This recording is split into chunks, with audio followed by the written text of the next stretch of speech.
Hello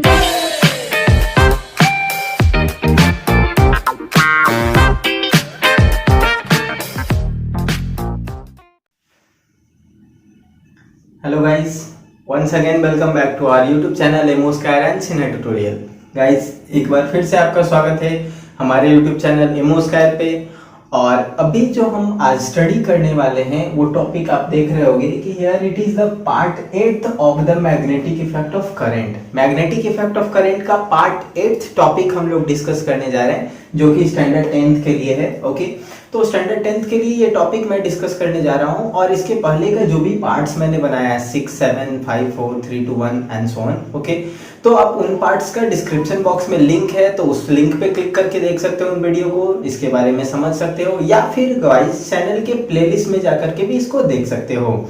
तो चलिए start करते हैं हम लोग। Okay, so guys last video में मैंने आप लोगों को इंट्रोड्यूस किया था इंडक्शंस के बारे में कि इंडक्शन क्या होता है। तो इंडक्शन एक प्रोसेस है करंट को जनरेट करने का। क्या करने का गाइस? करंट को जनरेट करने का। मतलब हम लोग इसको ऐसे डिफाइन कर सकते हैं कि to induce the current, induce को आप प्रोड्यूस भी लिख सकते हो बच्चों। तो टू इंड्यूस और produce the current with the help of magnetic effect is called induction, ऐसा आप बोल सकते हो। ओके, तो ये इंडक्शन के बारे में मैंने बताया था कि मैग्नेटिक इफेक्ट को यूज करके अगर हम लोग किसी इलेक्ट्रिसिटी को प्रोड्यूस करते हैं तो ये इंडक्शन कहलाता है। जैसे हम लोगों ने एक कॉइल लिया था, याद होगा आपको, एंड इस कॉइल को लेने के बाद फिर इस कॉइल में नीचे एक गैल्वेनोमीटर कनेक्ट कर दिया गया था। देन आफ्टर हम लोग एक मैग्नेट को यहाँ पे नॉर्थ साउथ पोल वाले मैग्नेट को इंड्यूस किए थे, एक बार इन किए थे, एक बार आउट किए थे। तो ऐसे में जो यहाँ पे इंडक्शन प्रोड्यूस होता है, this induction is called the mutual induction. इस इंडक्शन को हम लोग म्यूचुअल इंडक्शन का नाम देंगे। ओके गाइस, एंड अगर हम लोग इसी के जगह ऐसा कुछ करते हैं, है ना, इसके इंस्टेड में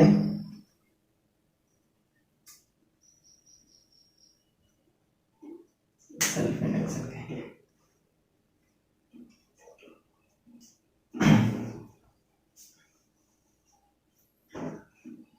तो इस इंडक्शन को हम लोग नाम देंगे सेल्फ इंडक्शन का। यहाँ पे ये सेल्फ इंडक्शन का प्रोसेस हो जाएगा गाइस। ओके, एंड अगर हम लोग ऐसा कुछ करते हैं कि एक कोई सर्किट बना देते हैं लेट सपोज, और इस सर्किट को बनाने के बाद इसमें हम लोग करंट का फ्लो दे देते हैं। ओके, लेट सपोज ये एक सर्किट है एंड ये it is connected with the battery से इसको हमने कनेक्ट कर दिया और बैटरी से कनेक्ट करके करंट को फ्लो करा दिया। ओके गाइस, तो करंट फ्लो करके आएगा तो ऑटोमेटिकली इसके अंदर मैग्नेटिक फील्ड क्रिएट हो जाएगा। तो इसका जो मैग्नेटिक फील्ड यहाँ से क्रिएट हो रहा है इस तरह से लेफ्ट एंड राइट साइड में। ओके, तो इसी मैग्नेटिक फील्ड के आसपास हम क्या करें, अगर एक दूसरा कॉइल यहाँ पे प्लेस कर दें, लेट सपोज ये एक सेकेंड कॉइल है, इसको हमने यहाँ पे प्लेस कर दिया एंड इस सेकेंड वाले कॉइल में हम गैल्वेनोमीटर यूज कर दें, तो व्हाट वी फाउंड दैट कि इसके मैग्नेटिक फील्ड इसमें इंड्यूस होने के कारण इसका जो मैग्नेटिक फील्ड प्रोड्यूस हुआ वो सेकेंड वाले कॉइल में इंड्यूस होने के कारण यहाँ पे करंट जनरेट हो जाता है एंड करंट जनरेट होके गैल्वेनोमीटर का नीडल मूव हो जाता है। तो this process is called the mutual induction. इस प्रोसेस को हम लोग क्या करते हैं गाइस, यहाँ पे म्यूचुअल इंडक्शन का नाम हम लोग यहाँ पे देते हैं। तो this was the story that I have told you in the last class and I have also explained you about the Fleming right hand thumb rule. Right hand के रूल के बारे में हम लोग फ्लेमिंग का बताए थे, एक्सप्लेन किए थे। ओके गाइस, तो फ्लेमिंग के राइट हैंड रूल में मैंने बताया कि आप लोग यहाँ पे राइट हैंड लोगे एंड राइट हैंड लेकर के वही थंब के प्रोसेस को हम लोग दिखाएंगे यहाँ पे कि यहाँ पे हमारा ये थंब होता है एंड देन फिर ये 4 फिंगर होता है, देन ये मिडिल फिंगर होता है, ठीक है, एंड आफ्टर दैट 2 फिंगर्स जो है वो तो हम लोग ऐसे मोड़ के रखते हैं। तो इस तरह से जो हम लोग का यहाँ पे एक सीन बनता है, ओके, ये फोर्स का, ये बिल्कुल उसी जैसा होता है जैसा कि लेफ्ट हैंड में था। ओके, तो लेफ्ट हैंड में भी ये थंब हमारा फोर्स को डिनोट करता था, यहाँ पे भी ये फोर्स को डिनोट करेगा। ये इंडेक्स फिंगर या 4 फिंगर जो है ये हमारा मैग्नेटिक फील्ड को डिनोट करेगा एंड ये वाला जो पार्ट है बाबू ये हमारा करंट को डिनोट करेगा, आई फॉर इलेक्ट्रिक करंट, और ये इंड्यूस्ड करंट को शो करेगा। तो it is the topic for the Fleming right hand rule था ये। ओके, इससे हमको डायरेक्शंस पता चल जाता था।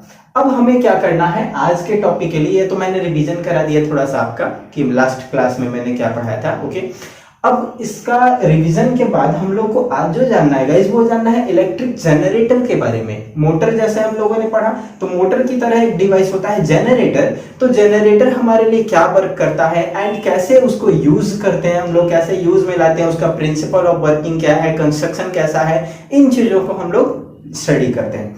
सो मैं इसको इरेज करता हूं। If you want you can take a screenshot. So our next topic is electric generator. Electric generator, okay guys, ये जनरेटर हमारा टॉपिक है। तो नाम से आपको यहां पता चल रहा होगा, नाम है जनरेटर और electric generator. It means what? It means कि ये इलेक्ट्रिसिटी को जनरेट करेगा। इलेक्ट्रिसिटी को क्या करेगा गाइस? जनरेट करेगा, बिकॉज ये जनरेटर है। तो जनरेटर तो ऐसे आपने ऑफिशियली देखा ही होगा, कई तरह के जनरेटर्स होते हैं हमारे डेली लाइफ में जो हमारे लिए यूज होते हैं। जैसे मैं साइड में कुछ सैंपल पिक्चर्स शो कर रहा हूँ आपको जनरेटर का, ओके। अलग अलग वेराइटीज के होते हैं। ये इस टाइप वाला जनरेटर आपने हॉस्पिटल्स वगैरह में देखा होगा लगा हुआ, या ऑफिसेज में देखा होगा। ऐसा जनरेटर आपने शादी वगैरह में देखा होगा कि शादियों में जहाँ जाते हैं हम लोग, तो ऐसा ही कुछ यूज होता है, okay.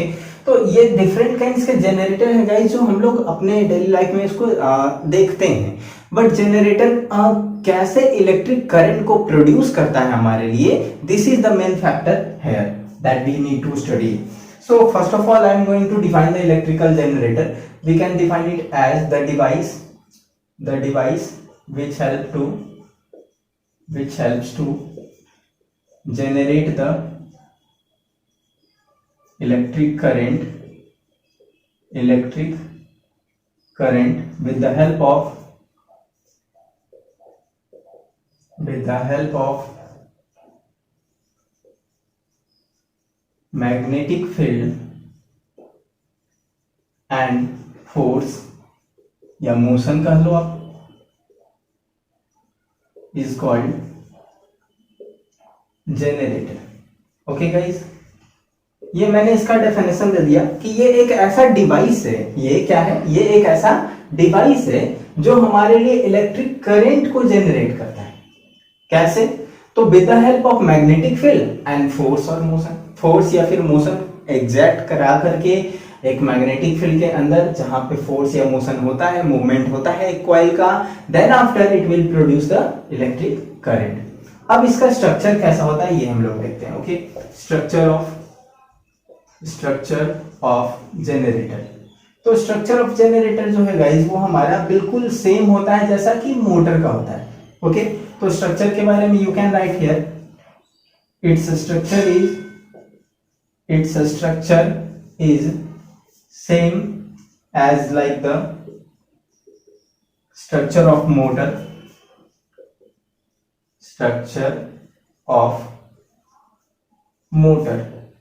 and it also have the same parts as in the motor. Okay guys, जैसे मोटर का स्ट्रक्चर होता है उसी तरह इसका भी बना हुआ होता है। इवन इसके पार्ट्स भी सेम होते हैं जैसा कि मोटर में होता है, ओके। सो मैं इसका एक डायग्राम बना के आपको रिप्रेजेंट करता हूं ताकि आप इसको अच्छे से समझ सको, ओके। तो यहाँ पे सबसे पहले तो दो पोल्स वाले, यहाँ पे नॉर्थ एंड साउथ पोल्स वाले मैग्नेट होते हैं, ओके। मैं थोड़ा 3D टाइप में बना के दिखा देता हूँ आपको। ये north pole and south pole वाला, यहाँ पे दो मैग्नेट्स होता है, ओके। सबसे पहले तो ये हो गया हमारा मैग्नेट्स। अब इन मैग्नेट्स के बीच में ही हमारा वो कॉइल होता है गाइस, इस तरह से ये एक बना हुआ, ओके, रेक्टेंगुलर टाइप का कॉइल रहता है। इस रेक्टेंगुलर कॉइल का दो एंड आगे की ओर ऐसे निकला हुआ होता है। इस कॉइल को हम लोग ABCD नाम दे सकते हैं, ओके। आफ्टर दैट आप मोटर में देखे थे कि यहाँ पे स्प्लिट रिंग यूज होता है, ओके। तो यहाँ पे भी स्प्लिट रिंग यूज होता है और एक फुल रिंग भी यूज होता है इसके जनरेटर के केस में। यहाँ पे दोनों तरीका है, एक फुल रिंग यूज करने का भी सिस्टम है गाइस एंड एक स्प्लिट रिंग यूज करने का भी सिस्टम है। वो एक्चुअली जनरेटर के टाइप्स पे डिपेंड करता है कि जनरेटर का जो टाइप है हमारा वो कौन सा है। तो जनरेटर को यहाँ जब क्लासिफाई करिएगा आप लोग, तो क्लासिफाई करने के बाद ये दो पार्ट में यहाँ से डिवाइड होगा, और दो पार्ट में डिवाइड होगा तो एक जनरेटर कहलाएगा AC जनरेटर। AC जनरेटर जो अल्टरनेटिंग करंट सप्लाई करे, ये कैसा करंट प्रोड्यूस करेगा? अल्टरनेटिंग करंट मतलब जो मेन करंट जो हम लोग यूज करते हैं इलेक्ट्रिकल वायर्स में, फैंस में, बल्ब्स में, ये वाला। और एक हो जाएगा हमारे डीसी जनरेटर। तो डीसी जनरेटर क्या प्रोड्यूस करेगा guys? Of course direct current produce करेगा। तो ये दो तरह का जनरेटर होता है और इन दोनों जनरेटर में अलग अलग रिंग्स यूज किए जाते हैं। जैसे अल्टरनेटिंग करंट में जो यूज किया जाता है गाइस, वो फुल रिंग यूज होता है, फुल रिंग होता है या फुल कम्यूटेटर होता है। और इसमें जो होता है गाइस वो स्प्लिट रिंग होता है, यानी हाफ रिंग होता है। ओके, तो इसमें हाफ रिंग यूज किया जाता है। तो यहाँ दोनों ही तरह के ऑप्शंस हमारे पास अवेलेबल होते हैं। अब ऐसा क्यों किया जाता है, it will also be describe later. मैं डिस्क्राइब करूंगा आगे, जब मैं इसका स्ट्रक्चर, इसका वर्किंग में जब मैं फेनोमेना बता रहा हूँ ना, तब फिर मैं इसको एक्सप्लेन करूंगा गाइस। बट फिलहाल हम लोग इसका बिकॉज एक सिंपल पिक्चर ड्रॉ करके देख रहे हैं, तो वी कैन हैव यहाँ पे हम लोग पार्शियली भी बना सकते हैं या फिर फुल रिंग से भी बना सकते हैं। चलिए, अगर आप चाहते हो फुल रिंग का बनाना तो आप फुल रिंग का बना लो। ये फुल रिंग का मैं बना रहा हूँ गाइस। एक रिंग यहाँ पे हो गया, ओके, एंड ये दूसरा रिंग यहाँ पे हो जाएगा लाइक दिस। ये दो रिंग हो गया, हाफ रिंग पहले होता था एक ही जगह पे, ये फुल रिंग हो गया। ओके, अब इस फुल रिंग के बीच में फिर क्या होगा यहाँ पे, तो इसके बीचों बीच में मैंने जैसा कि आप लोग को पहले मोटर में भी बताया था कि एक एक्सेल होगा यहाँ पे लगा हुआ, जिस एक्सेल के सपोर्ट से ये रोटेट करेगा।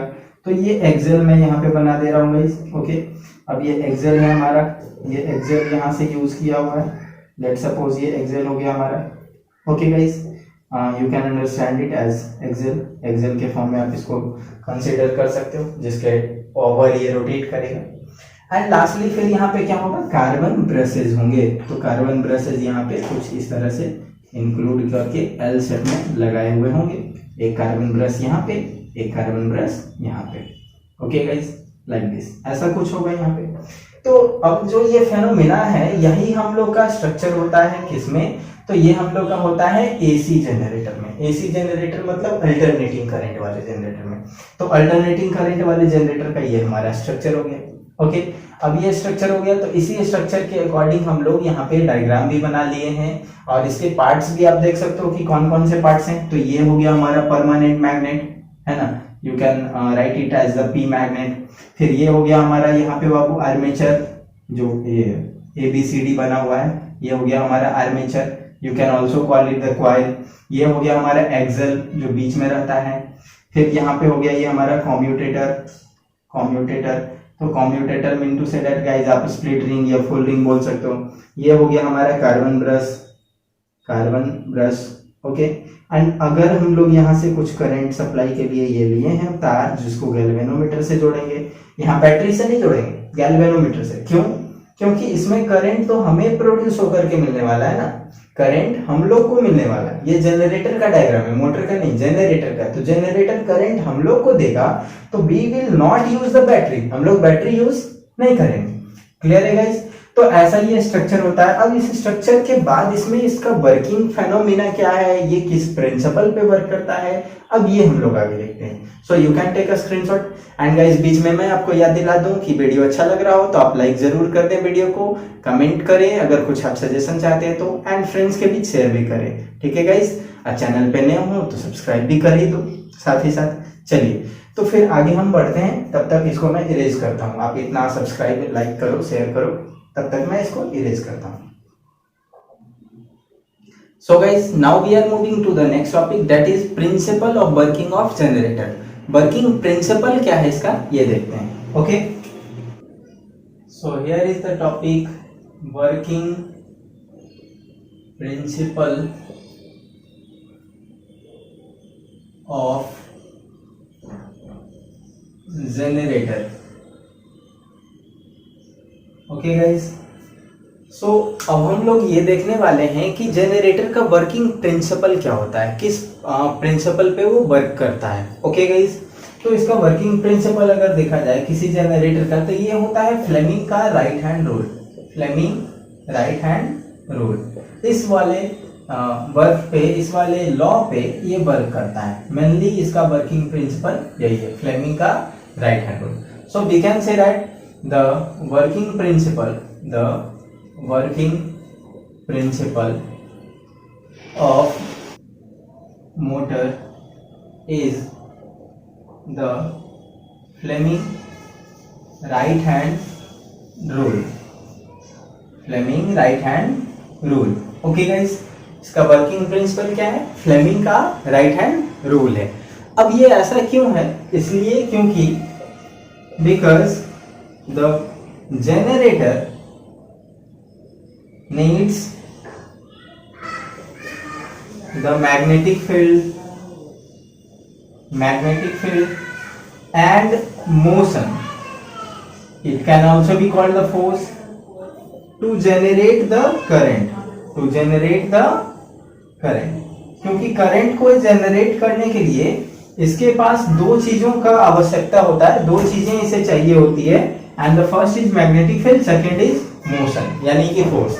तो जब ये दो चीजों हम लोग इसमें देते हैं तब ये हमें करंट जनरेट करके देता है। और यही चीज हमने फ्लेमिंग के राइट हैंड रूल में पढ़ा था। इसके फ्लेमिंग के राइट हैंड रूल में थंब जो होगा हमारा ये फोर्स शो करेगा, तो यहाँ पे फोर्स हम लोग प्रोवाइड करते थे। फिर जो हमारा मिडिल ये इंडेक्स फिंगर होगा ये मैग्नेटिक फील्ड को डिनोट करेगा, ये भी हम लोग प्रोवाइड करते थे। एंड देन हम लोगों को क्या मिलता था? तो हम लोगों को मिलता था इंड्यूस्ड करंट मिलता था। तो ये जो हमारा मिडिल फिंगर से डिनोट होता है ये इंड्यूस्ड करंट हो जाएगा। And then after induced current हो जाएगा गाइस ये। एंड देन आफ्टर ये हमारा फ्लेमिंग का राइट हैंड रूल बन जाएगा इस तरह से। So the working principle of motor can be called that the working principle is right hand rule. Right hand rule ही इसका वर्किंग प्रिंसिपल होता है। Okay guys, so further move on the next topic. अब हम लोग यहाँ से next topic में अगर मूव करते हैं तो नेक्स्ट टॉपिक जो होगा हमारा वो वर्किंग प्रिंसिपल के बाद वर्किंग प्रोसेस होगा कि मोटर वर्क कैसे करता है। ओके, तो हम लोग वर्किंग प्रोसेस अब देखते हैं मोटर का कि इसका वर्किंग प्रोसेस क्या है, कैसे ये काम करता है। So I am erasing it guys, now it is the topic working process of a generator. Okay guys, यहाँ पे वर्किंग प्रोसेस ले रहे हैं जनरेटर का, और यहाँ पे जो जनरेटर हम लोग पहले स्टार्ट कर रहे हैं वो एसी जनरेटर लेते हैं। And then after we will move to the DC generator. Okay, so पहले एसी जनरेटर को पढ़ने वाले हैं। तो एसी जनरेटर का मैं साइड में आपको यहाँ पे एक डायग्राम बना देता हूँ। तो साइड वाले डायग्राम से आप यहाँ देख लेना कि ये क्या है। तो ये साइड वाले डायग्राम में मैंने एक सर्किट लिया। ओके, एंड इस सर्किट के बाद फिर यहाँ पे इसको फुल रिंग से यहाँ पे कनेक्ट करेंगे हम लोग। ये वाला एक रिंग हो गया एंड दूसरा फिर ये वाला हमारा एक रिंग हो जाएगा। आफ्टर दैट हम लोग यहाँ पे कार्बन ब्रश पुट करेंगे। तो ये हमारा कार्बन ब्रश हो गया, एक ये साइड वाला, और एक यहाँ पर कार्बन ब्रश हो गया ये इस साइड वाला। ओके, लेट सपोज ये दोनों कार्बन ब्रशेज हो गए। देन आफ्टर हम लोग को ये करंट के लिए गैल्वेनोमीटर यहाँ पे कनेक्ट कर दिया गया है। गैल्वेनोमीटर जो डिटेक्ट करेगा कि करंट मिल रहा है कि नहीं। And in the both side यहाँ पे मैग्नेट जो है वो प्लेस किया हुआ है, नॉर्थ पोल का एंड साउथ पोल का। लेट सपोज ये ऐसे मैग्नेट है प्लेस किया हुआ। बीच में आप एक्सिस भी मान सकते हो अगर आप चाहो तो। यहाँ पे एक्सिस भी एक ऐसे इंसर्ट करके अप्लाई कर सकते हो। सपोज कर सकते हो कि यहाँ पे एक एक्सिस भी है। ओके, अब देखो यहाँ पे होगा क्या गाइस। लेट सपोज कि वर्किंग फेनोमेना में सबसे पहले यहाँ ए बी सी डी ऐसे कुछ है पार्ट हमारा। And A B C D part को ऐसे रोटेट किया गया है कि ए बी अपवर्ड जा रहा है एंड सी डी डाउनवर्ड जा रहा है। ए बी वाला पार्ट जो है वो अपवर्ड जा रहा है। सपोज ऐसे हम लोग रोटेट कर रहे हैं कि ए बी वाले पार्ट को ऐसे अपवर्ड लेके आ रहे हैं एंड सी डी वाले पार्ट को उधर डाउनवर्ड ले जा रहे हैं, नीचे की ओर ऐसे घुमा के ट्विस्ट कर रहे हैं। तो ट्विस्ट कर रहे हैं तो जो फोर्स लगा है, आप फोर्स को यहाँ से देख सकते हो कि फोर्स अपवर्ड लगा है। ओके, तो हम लोग अपने राइट हैंड रूल को लेंगे एंड राइट हैंड रूल में एज्यूम करके देखेंगे कि फोर्स जो होना चाहिए वो अपवर्ड होना चाहिए। तो फोर्स हम लोग ये वाला हमारा जो थंब होता है ये फोर्स के डायरेक्शन को डिनोट करता है राइट हैंड में, तो फोर्स को ये डिनोट करता है। तो फोर्स अपवर्ड हमने ये ले लिया जो बी ए वाले टर्म पे लग रहा है, बी ए वाले एंड पे लग रहा है। तो फोर्स आउटवर्ड हो गया गाइस। अब ये हमारा जो फोर फिंगर है ये मैग्नेटिक फील्ड को डिनोट करता है। तो magnetic field north to south है, तो north to south magnetic field हो गया। तो ये वाला फिंगर जो होगा हमारा मिडिल वाला फिंगर, ये किसको डिनोट करेगा? Of course the direction of current को। तो डायरेक्शन ऑफ करंट हम लोग यहाँ से फाइनली गेट करते हैं कि इसमें डायरेक्शन ऑफ करंट अब ये अपवर्ड हो रहा है अभी के लिए। तो इतने स्टेप को पहले हम लोग लिखते हैं कि इतने स्टेप में क्या क्या हुआ। तो जैसे ही हम इसका पार्ट स्टार्ट करते हैं तो स्टेप 1 में क्या होगा कि BA moved upward and CD moved downward। CD वाला पार्ट जो है वो डाउनवर्ड मूव किया है, ऐसा हम लोग एज्यूम कर सकते हैं। तो अपवर्ड और डाउनवर्ड मूव करने की वजह से इसका स्टेप 2 क्या हो जाएगा, स्टेप 2 हो जाएगा according to Fleming right hand rule,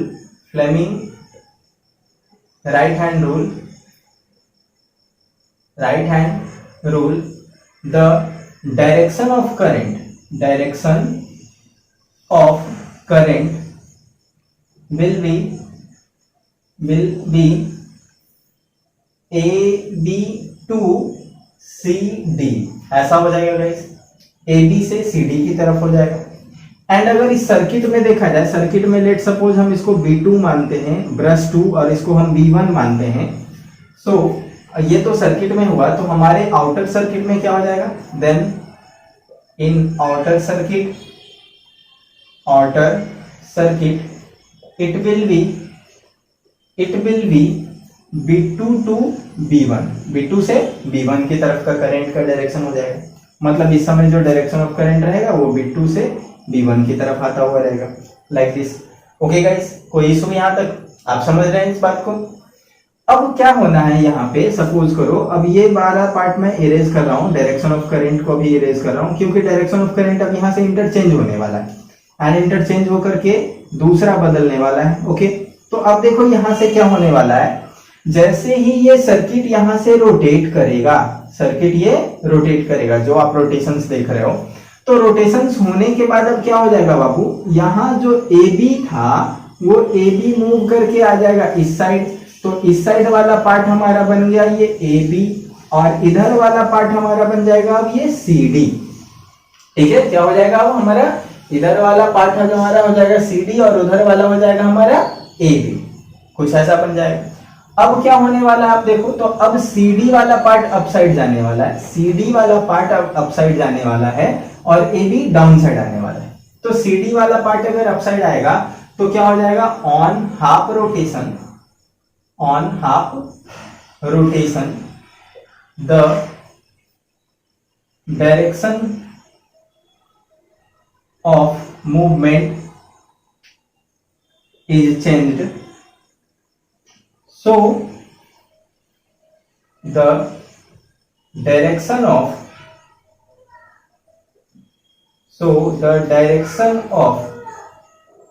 current will also be changed।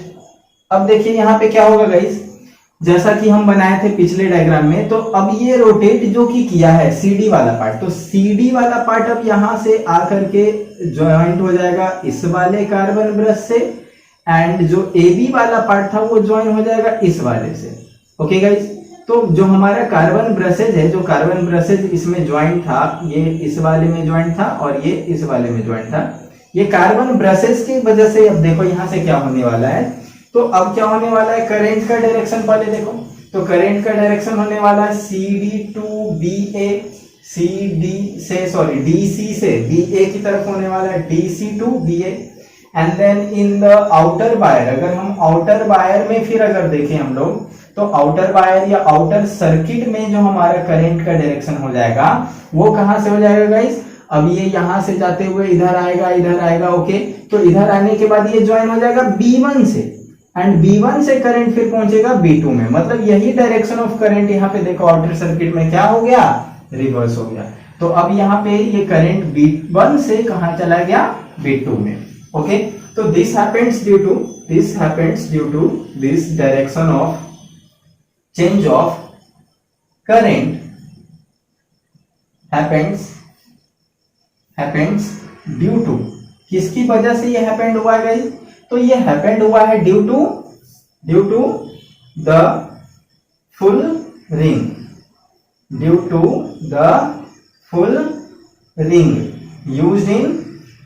Used as commutator, जो कम्यूटेटर की तरह यहाँ पे फुल रिंग यूज किया गया है, उसकी वजह से ये चेंज इन द डायरेक्शन हम लोग को ऑब्जर्व किया गया।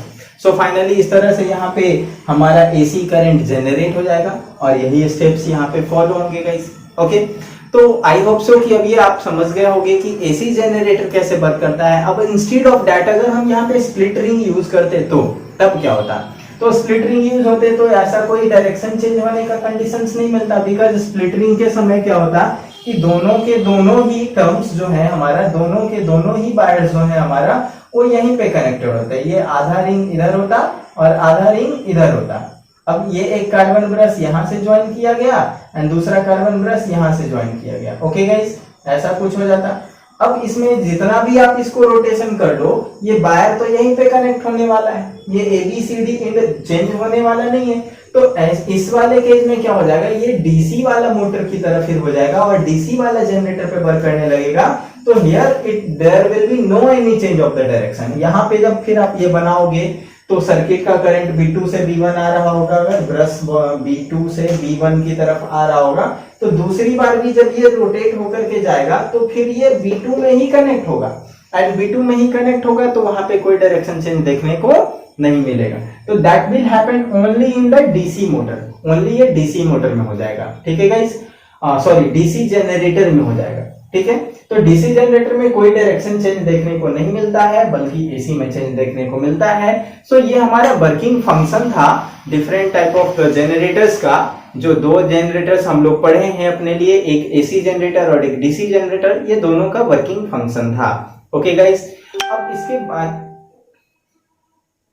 अब इसके बाद जो हमारा टॉपिक है एक, वो टॉपिक है हमारा अल्टरनेटिंग करंट के बारे में स्टडी करना कि अल्टरनेटिंग करंट होता क्या है। ओके, तो इसके लास्ट पार्ट को फिर मैं अगले क्लास में आपको इंट्रोड्यूस करूंगा, अगले क्लास में इंट्रोड्यूस करके बताऊंगा एंड साथ ही साथ इससे रिलेटेड कुछ क्वेश्चंस भी डिस्कस करूंगा, because alternating current is not so much large topic. Okay, वो बहुत ही छोटी सी टॉपिक है, तो हम लोग उसको अगले क्लास में डिस्कस करेंगे। ठीक है, बट आज के लिए फिर हम लोग इतना ही पे एंड करते हैं इस टॉपिक को, एंड इन करने के साथ साथ जो है हम लोग फिर नेक्स्ट वीडियो में मिलेंगे।